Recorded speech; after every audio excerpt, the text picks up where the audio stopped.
ये कहानी एक ऐसे रिश्ते की है जो बाहर से खुशहाल दिखता था, लेकिन भीतर अविश्वास, शक और गुस्से की आग में जल रहा था। ये कहानी है 27 वर्षीय महक की, एक पढ़ी लिखी, समझदार, सपनों से भरी युवती की, और उसके पति अंशुल की, जिसके मन में उठते संदेह ने एक हंसते खेलते घर को हमेशा के लिए उजाड़ दिया। हरियाणा के हासी शहर के तिकोना पार्क क्षेत्र में रहने वाले कृष्ण कथूरिया की बेटी महक अपने नाम की तरह ही घर में खुशबू बिखेरती थी। 3 भाई बहनों में बीच की संतान, वह परिवार की लाडली थी। पिता सब्जी मंडी में काम करते थे और सीमित आय के बावजूद उन्होंने अपनी बेटी की पढ़ाई में कोई कमी नहीं आने दी। महक ने गुरु Jambheshwar university of science and technology से एमकॉम किया था। पढ़ाई में वह इतनी मेधावी थी कि एमकॉम के परिणाम में टॉप 10 में स्थान पाया। परिवार को उससे बहुत उम्मीदें थी। वह बैंकिंग सेक्टर में आगे बढ़ना चाहती थी। मेहनत रंग लाई और उसे एचडीएफसी बैंक की गुरुग्राम शाखा में नौकरी मिल गई। गुरुग्राम की भागदौड़ भरी जिंदगी में भी वह अपने परिवार से जुड़ी रही। माँ से रोज बात, बहन से हर रात साझा करना और पिता की तबीयत पूछना उसकी दिनचर्या का एक हिस्सा था। 25 सितंबर 2025 को महक की शादी हिसार निवासी चार्टर्ड अकाउंट अंशुल धवन से हुई। रिश्ता एक रिश्तेदार ने कराया था। शादी हांसी के दीप शिवा हॉल में धूमधाम से हुई। रिश्तेदारों, दोस्तों और परिवारजनों ने खुशियों के बीच दोनों को आशीर्वाद दिया। अंशुल गुरुग्राम में सीए के रूप में काम करता था। पढ़ा लिखा, समझदार और अच्छी नौकरी वाला युवक। पहली नजर में हर मायने में उपयुक्त जीवन साथी लगता था। शादी के बाद महक हिसार के सेक्टर 33 स्थित ससुराल आई और फिर गुरुग्राम में पति के साथ रहने लगी। शादी के शुरुआती महीनों सामान्य रहे। परिवार वालों को भी खुलकर किसी बड़े विवाद की खबर नहीं मिली। महक अपनी बहन श्रुति से हर बात साझा करती थी, लेकिन उसने कभी किसी गंभीर झगड़े की बात नहीं की। समय बीतने लगा, लेकिन अंशुल के मन में एक ऐसी दीवार खड़ी हो गई जो धीरे धीरे ऊंची होती चली गई। शक की दीवार।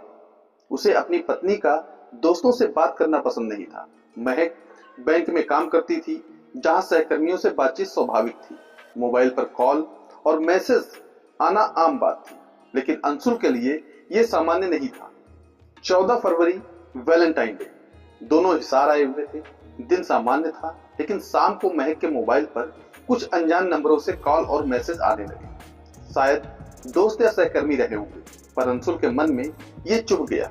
उसका गुस्सा बढ़ने लगा। शक अक्सर बिना सबूत के पैदा होता है, लेकिन उसके परिणाम बेहद खतरनाक हो सकते हैं। 15 फरवरी रविवार, शाम करीब 6:30 बजे दोनों हांसी से गुरुग्राम के लिए निकले। परिवार से मिलकर कुछ ही मिनट रुककर वे लौट रहे थे। किसी को अंदेशा नहीं था कि यह सफर महक की जिंदगी का आखिरी सफर होगा। करीब 1 से 1.5 घंटे बाद रात 8 से 8:30 बजे के बीच पुलिस कंट्रोल रूम में एक कॉल आई। कॉल करने वाला था अंशुल। उसने बताया कि झज्जर बादली मार्ग के पास उनके साथ लूटपाट हुई है। मौके पर पुलिस पहुंची तो दृश्य चौंकाने वाला था। मारुति फ्रांस कार कच्चे रास्ते पर खड़ी थी। महक का शव कार से बाहर पड़ा था। अंशुल के माथे पर चोट के निशान थे। उसने बताया कि कुछ अज्ञात हमलावरों ने हमला किया, पत्नी की हत्या कर दी और उसे भी सिर पर मारा, लेकिन वह हमलावरों का हुलिया ठीक से नहीं बता पाया। पुलिस को शुरुआत से ही कहानी में कई विरोधाभास दिखे। घटना स्थल सुनसान था। सूखे रजबाहे के पास आसपास ईंट भट्टे थे। रात में इस रास्ते से जाने का कोई ठोस कारण अंशुल नहीं बता पाया। कार के डैशबोर्ड को नुकसान पहुंचाया गया था, लेकिन लूट के स्पष्ट सबूत नहीं थे। परिवार वालों को सूचना देर से दी गई। महक के मायके वालों को रात 10 बजे के बाद बताया गया था, जबकि घटना लगभग 2 घंटे पहले हो चुकी थी। जब तक मायके वाले रात करीब 1 बजे पहुंचे, अंशुल का परिवार पहले से मौजूद था। महक के पिता कृष्ण कथूरिया ने मौके पर ही शक जाहिर किया। पुलिस ने अंशुल से सख्ती से पूछताछ की। 16 फरवरी को पुलिस अंशुल को फिर घटना स्थल पर ले गई। सीन रिक्रिएशन किया गया। लूट की कहानी जांच में मिले साक्ष्यों से मेल नहीं खा रही थी। पुलिस को घटना स्थल से कुछ दूरी पर ग्लव्स मिले। शक है कि हत्या के दौरान ग्लव्स पहने गए थे। गला दबाने और किसी धारदार हथियार से वार करने की बात सामने आई। धारदार हथियार की तलाश के लिए मेटल डिटेक्टर से इलाके की तलाशी ली गई।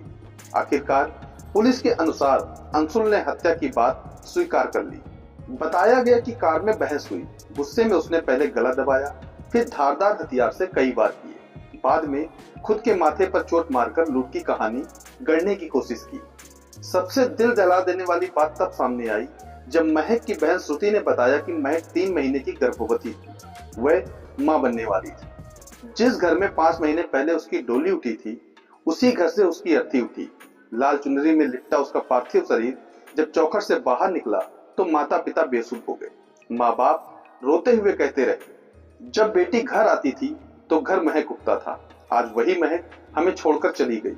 ये कहानी सिर्फ एक अपराध की नहीं है, बल्कि उस मानसिकता की भी है जिसमें शक, स्वामित्व की भावना और गुस्सा रिश्तों को निगल जाते हैं। महक पढ़ी लिखी, आत्मनिर्भर और परिवार से जुड़ी युवती थी। अगर किसी रिश्ते में संवाद की जगह संदेह ले ले तो उसका अंत अक्सर दुखद होता है। पुलिस अब मोबाइल कॉल डिटेल, डिजिटल साक्ष्य और अन्य तकनीकी पहलुओं की जांच कर रही है। आरोपी को कोर्ट में पेश कर रिमांड की मांग की जाएगी। महक की कहानी अधूरी रह गई। एक बेटी, एक बहन, एक पत्नी और बनने वाली मां की कहानी। उसकी जिंदगी हमें यह सिखाती है कि रिश्तों की नींव विश्वास पर टिकती है। जब विश्वास टूटता है तो सिर्फ एक रिश्ता नहीं, कई जिंदगियां बिखर जाती है। यह सिर्फ एक परिवार का शोक नहीं, बल्कि समाज के लिए भी एक चेतावनी है कि शक और हिंसा कभी समाधान नहीं होते। महक अब नहीं है, लेकिन उसकी कहानी लंबे समय तक लोगों के दिलों में सवाल छोड़ जाएगी। क्या एक शक किसी की पूरी जिंदगी से बड़ा हो सकता है? तो दोस्तों, इस कहानी को सुनाने का उद्देश्य आपका दिल दुखाना नहीं है, आपको परेशान करना नहीं है, बल्कि आपको जागरूक करना है और सचेत करना है। इस वीडियो में अपना कीमती समय देने के लिए आपका बहुत बहुत धन्यवाद। आप जहां भी रहें, सतर्क रहें, स्वस्थ रहें और सुरक्षित रहें। मिलते हैं फिर किसी नई वीडियो में नई कहानी के साथ। जय हिंद, जय भारत।